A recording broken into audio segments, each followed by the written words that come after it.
खुलुमबाय बड'लेण्ड खौरांनि गासै नायगिरि नोंथांमोनखौ जोंनि बड'लेण्ड खौरांनि स्टुडिय'आव बरायनानै लाग्रोबाय बिटिआर जायनि मुङा बड'लेण्ड टेरिटरियेल रिजन जायखौ लानानै जोंनि बर'नि समाजनि गोबां सुबुंफोरानो गोनो गोथोआव दङ बिटिआर सुक्तिनिफ्राय बर'फोरा मा खाबु मोनगोन बर'नि जेंनाखौ बे बेसेबां सुस्रांनो हागोन बेनि उनावहाय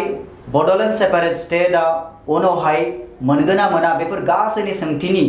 फिननायखौ जों मोननो थाखाय दिनै जोंनि बड'लेण्ड खौरांनि स्टुडिय'आव सासे मेलेमजिबि बिथांखौ जों लिंनानै लाबोदों आरो बिथाङानो जाहैबाय बर्मा फरायसालिमानि डिपार्टमेन्ट अफ बड'नि एसिस्टेन्ट प्रफेसर मानगोनां चित्तरन्जन मुसाहारि सार बिथाङा सासे लिरगिरि समाज सिबियारि सासे मेलेमजिबि अब्ला फैदो जोङो दिनैनि टक श'खौ जागायदोनि गिबियावनो सार चित्तरन्जन मुसाहारिखौ जोंनि बड'लेण्ड खौरांनि स्टुडिय'आव बरायग्रोनानै लाबाय खुलुमबाय बड'लेण्ड खौरांनि चिफ इन एडिटर बिथांनिसिम आरो बड'लेण्ड खौरां नायगिरि बिथांमोननिसिम गासैनिसिमबो आंनि गोसो गोरबोनि मोजां मोननाय आरो खुलुमनायखौ बावहरग्रोनाय जाबाय सार बिथांनिफ्राय जों गिबियावनो मोनथिना लानो नागिरगोन जे थांनाय 27 जानुवारि खालाराव भारत सरकार आसाम सरकार आरो बर'नि खायसे समाजारि आफादफोरजों मोनसे सुक्तिया जानानै थांबाय बे सुक्तियानो जाबाय बिटिआर सुक्ति दा बे बिटिआर सुक्तिया आसलते मा सुक्ति जों नोंथांनिफ्राय मोनथिनो नागिरगोन बिटिआरनि गुबै ओंथियानो जाहैबाय बड'लेण्ड टेरिटरियेल रिजन थांनाय 27 एबा 27 जानुवारि खालि सेन्ट्रेल गभर्नमेन्ट एबा भारत सरकार आसाम सरकार आरो बर'नि एनडिएफबि एबसु बिथांमोनजों बेसेबांबा गोलाव सम गोलाव बोसोर माने जांख्रिथाय खालामबोबाय थानाय बिथांमोनजों सरकारा मोनसे सुक्ति जानानै थाङो आरो बे सुक्ति जानायनि गेजेरजों बिटिआर सुक्तिखौ जाफुंहोनो हायो आरो बे बिटिआर सुक्तिनि गेजेरजों आसा खालामनो हायो जे बर'फोरनि गांनाय लुबैनाय एबा बर'फोरनि जेंनाया सुस्रांजागोन होननानै साननो हायो आरो जों नुबोदों जे बिटिआर मोननायनि उनाव दिनै बर'फोरा माने जोबोद माने रंजा खुसियै बेखौ गनायनानै लानायखौ जोङो नुनो मोननाय जादों आरो दा बे बेलायाव दा नोंथांनिफ्राय मोनथिनो नागिरगोन जे बिटिआर जिथु सुक्तिनिफ्राय बर'फोरा आसलते मा खाबुखौ मोनगोन नोंथाङा एसे बुंनो हागोन नामा खाबुआ दङ जे बिटिसिखौ थांनाय 2003 आव जि सुक्ति जाबाय आरो बे बिटिसि सुक्ति जानानै जिखिनि एरिया बा जिखिनि ओनसोलखौ लानानै बिटिसि जादोंमोन आरो बियो कमप्लिटलि माने 6 शिड्युल एरिया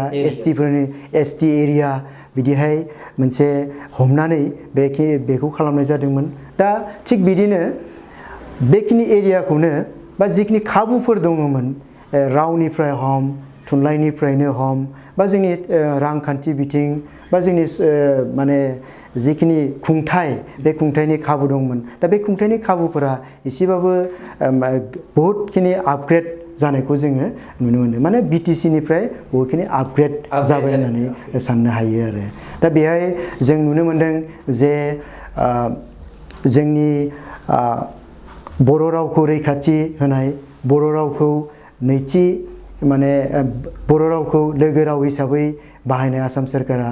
लोगोसे सोलोंथाइ बिथिङाव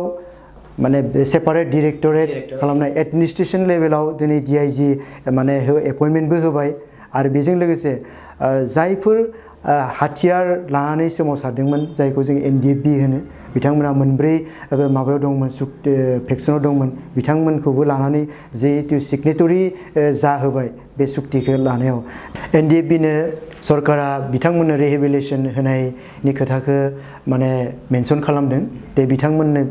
बेखिनि सुबिदा होनाया जोबोद मोनसे मोजांनि बाथ्रा बिथांमोना जाहाथे भबिष्यताव गावनि जिउखौ नर्मेलि माने दैदेनलांनो हायो न'खरखौ दैदेनलांनो हायो बिदि मोनसे आसा थाहैयो आरो बिनिफ्राय जोंनि समस्त बिटिएडि एरियायाव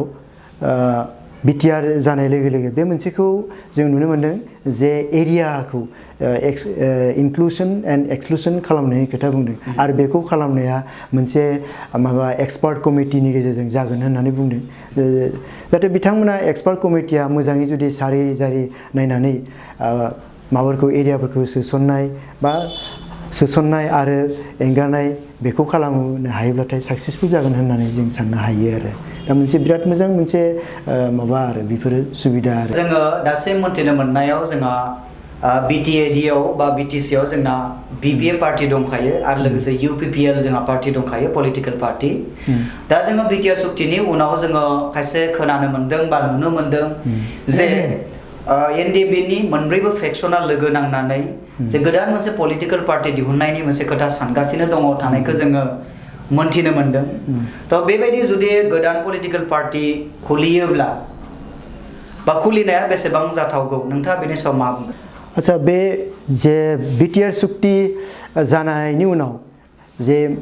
एनडिएफबिआबो मोनसे माबायाव फैनो हाबाय मोजां मोनसे मा होनोथाय मोजां मोनसे लामाजों फैनो हाबाय बिसोरो आरो बिथांमोना मोनब्रै माने ग्रुप हिसाबै जानानै दङमोन नाथाय बिथांमोना एज ए एनडिएफबि हिसाबैनो ज' जानाया एक्चुअलि बियो मोजांनि बाथ्रा बिदि जानो हायोबा मोजां आरो बिथांमोना जिबायदिहाय माबादोंमोन जिबायदिहाय बर' हारिनि थाखायनो नांनानै बिथांमोना जिउ होदोंमोन बा बर' हारिनि थाखायनो नांनानै बिथांमोना बेसेबांबा माने खहा जाबाय सोरबा जिउ गोमालांबाय बहुद माने घात प्रतिघात जालांबाय दा बिथांमोना बे मोनसे सुक्तिनि उनाव बिथांमोना ज' जानानै जे खामानि मावनो नागिरदों हयथ' बिथांमोना पलिटिकेल पार्टी दागोन दायाखै दा आं बुंनो हाथ'ला मानो होननानै बुङोबा दासिम बिनि पिक्सारा नुबोआखै बिथांमोना ज'सो जादों खिन्थु बिथांमोना जे दागोन बे खोथाखौ बुंनो हायाखै आरो एबा एक्चुअलि ज' जानाय बे माने माबाया हाबाफारिया बिसोरनि थाखाय मोजां जादों आरो रायजो राजायाबो बेखौनो लुबैदों आरो दिनै पार्टी पलिटिकल पार्टी दंखायो बिपिएफ आरो इउपिपिएफ बिथांमोना पलिटिकल पार्टी दंखायो आरो बेनि उनावबो हयथ' गोदान पलिटिकेल होननानै बुङोबा बिथांमोनखौबो सेफायनानैसो ज' जानानै मोनसे दानायखौ बेखौसो बुजियो जोङो आरो बेखौसो बुजि मोनो आरो नङाब्ला जे बिथांमोन थासेनि उनावबो आरो दा फैगोन नामा बेखौ बुजियो खिन्थु बिदि महर जागोन ना जाया बेखौ जोङो थिग बुंनो हाला आरो दा पलिटिकेल पार्टी दानाय जायैनि बेलायाव बेबायदि जुदि गोदान जुदि पलिटिकल पार्टी जुदि दानाय जायो अब्ला जोंनि बिपिए थाखानाय जितु पलिटिकल पार्टी बिपिए पार्टीनि बेनि एक्जिस्टेन्स थामोनथाया गोमालांगोन नामा बेखौ नोंथाङा मा बुंगोन आच्छा बिथांमोना जुदि हय बिपिएफ हिसाबैनो बिथांमोना माबाखौ पलिटिकल पार्टीखौ जुदि माबा लाङोब्लाथाय बिथांमोना बिथांनि लाइनजों लांबाय थानो हागोन खिन्थु बिथांमोननि जा जोरथाय बे जोरथाया बेसेबां थागोन बेखौ जों बुंनो हाला बेखौ समासो खोन्थागोन आरो एनालाइसिस खालामनाया एसेबां गोरलै नङा मानो होननानै बुङोबा बिपिएफआबो गोबाव सम बिथांमोनाबो माने गभर्नमेन्ट रल खालामो मोनसे पावाराव दं आरो दा बिथांमोननि जिखिनि माने वार्कार बा बिथांमोननि जिखिनि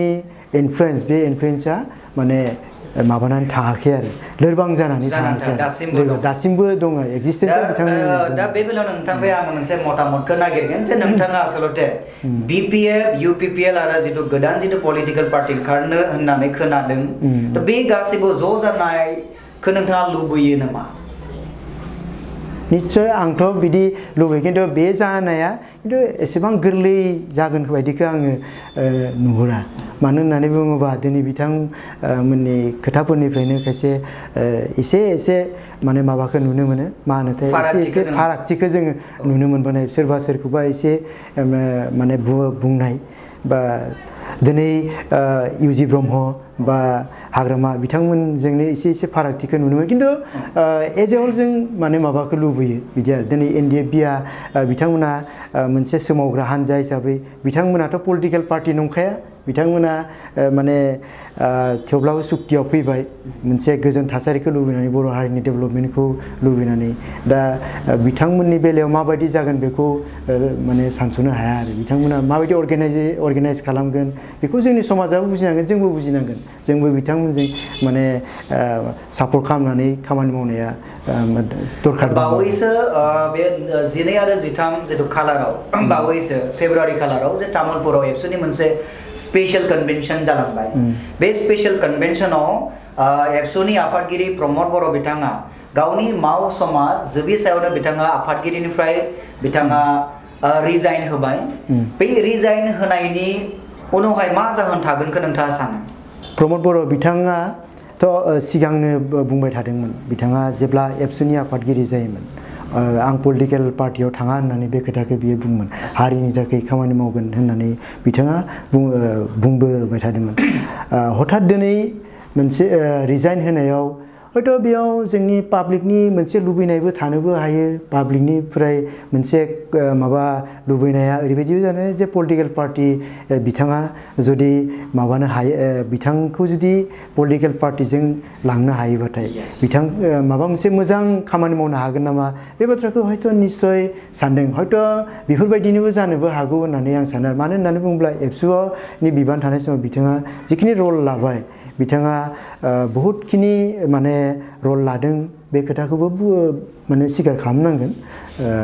दिनै बिथांनि समावनो बेखिनि सुक्तिनि गोरोबथायाबो जानानै थांदोंमोन नाथाय हठातनो बिथाङा माने आफादनिफ्राय रिजाइन होनानै माने फैनाया बेखौ माने रायजोफोरा माने सानदों मा जे हसायैनो बे पलिटिकेल पार्टियाव फैगोन नामा बे बाथ्राखौ सानदों आरो जानोबो हायो बिथाङा पलिटिकेल पार्टियाव बियो लोब्बा लाखिनोबो हायो आरो दा जोबथारनायाव आंनि साननाया बिदि आरो नोंथांनिफ्राय जोङो मोनसे मतामतखौ नागिरगोन नोंथांनि जे जोंनि बिटिआरनि गासै रायजो राजा बिथांमोननिसिम नोंथाङा माबाफोर मेसेज होनो नागिरदों नामा माबाफोर मेसेज दङ नामा नोंथां फालनिफ्राय आंनिफ्राय मेसेजआ आं बेखौनो होनो लुबैयो जे बिटिआर जों दिनै मोनबाय बिटिसि सुक्ति जाबाय आरो बे बिटिआर आरो बिटिसि सुक्तिनि सिङाव जिखिनि डेभेलपमेन्ट पेकेज दङ एबा जिखिनि इसु माने समाधान जाबाय बे समाधानखौ जोङो बयबो साफ्रोमबो मानसिया गोसो गुदुं होनानै मावनांगोन दिनै पलिटिकेल पार्टियाव थानाय मानसिफ्रा बे जेंनाफोरखौ सुस्रांनो थाखाय नाजानांगोन जोंनि जनसाधारन मानसिफ्राबो बुजिनांगोन बेखौ इउटिलाइज खालामनायनि बेलायाव आरो हदाय जों सांग्रां जानांगोन सांग्रां जानानै जों जुदि खामानि मावलांबाय थायोब्ला निस्सय जोङो मोनसे स्टेट लेभेलसिम जोंनि स्टेट लेभेल माने मोननो हानाय जोङो जयगता जाहैगोन एबा जों निजेनो खुंनो हाथाय जे मोनसे पावारखौ जों मोनगोन आरो बे बिदि जायोब्ला हयथ' जानो हागौ सेपारेट स्टेटनि थाखाय बा आलादा रायजोनि थाखाय जोङो गोदो बायदि जेरैबायदिहाय दावहा नांबोबाय बिदि दावहा नांबोबासो नर्मेलि जानायनि मोनसे प्रसेसआवनो थांनो हायो बेखौ जों आसा खालामनो हायो आरो दा मोनसे खोथाया जाहैबाय जोङो गासैबो बर' सुबुंफ्रा रांखान्थियारि बिथिङाव सांग्रां जानांगोन बयबो खामानि मावनांगोन जोङो खामानि मावग्रा मानसि जानो नांगोन आरो जोङो सोलोंथाइ बिथिङाव जोबोद गुरुत्व होनांगोन नङाब्ला सोलोंथाइ बिथिङानो जाबाय हाथियार बायदि आरो बेखौ जोङो लानो हायोब्लासो जों स्कपफोरखौ जोङो लानो हागोन होननानै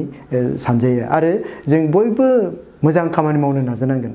मोनसे हारियाव बा मोनसे हादोराव माने गुबुननि थाखाय मोजां खामानि मावग्रा मानसि ओंखारब्लासो बे हादोरा डेभेलप जायो बे बाथ्राखौबो जोङो साननांगोन गतिके जों माने बे खामानि फारसे आवगायलांनो नाजानांगोन होमब्ला जों दावगानो हागोन होननानै आसा खालामनो हायो नोंथां बुंनायजों जोङो गोरोबसे नोंथां साननाय बादिनो जोंबो सानो अब्ला बड'लेण्ड खौरांनि गासै नायगिरि नोंथांमोना दिनै मोनथिबाय जे बिटिआर सुक्तिया मा बेनिफ्राय जोङो बर'फोरा मा खाबु मोननायनि माने मोनसे आसा दङ आरो बर'नि पलिटिकेल पार्टिया माबायदि जानायनि आसा दङ बेफोर गासैबो खोथाखौ बिथां जोंनि दिनैनि बड'लेण्ड खौरांनि स्टुडिअनि आलासि मानगोनां चित्तरन्जन मुसाहारि बिथाङा बुंफोरनानै होबाय दा समाजा खोन्थासिगोन जे बिटिआर सुक्तिनि गेजेरजों बर'नि जेंनाफोरा बेसेबांसिम बियो सुस्रांजागोन आरो बर'आ बेनिफ्राय मा खाबु मोनगोन जों बेखौ समाजा खोन्थासिगोन दासिमबो रिभिउ कमिटिया फैयाखै बा रिभिउ कमिटि फैखांनायनि उनावसो बे मोनसे बिटिआरनि आलादा BTR नि मोनसे सुक्ति आलादा बे महर मोनगोन जों बेखौ मिजिंथिनो हायो दा बड'लेण्ड खौरांनि स्टुडिअ फैनानै जोंजों लोगोसे सम होनायनि थाखाय बिथां चित्तरन्जन मुसाहारिखौ जोङो रोजा रोजा साबायखर जासिबाय आरो लोगोसे बड'लेण्ड खौरांनि गासै नायगिरि नोंथांमोननिसिमबो जों साबायखर जासिबाय जोंनि बड'लेण्ड खौरांखौ नायबाय थानायनि थाखाय जोबथारनायाव आङो बिथां मुसाहारि सारखौ जों फिन खेबसेबाव साबायखर जासिनानै दिनैनि मोगा-मोगि आयदाखौ एसेबां फोजोबनाय जाबाय गोजोन्थों।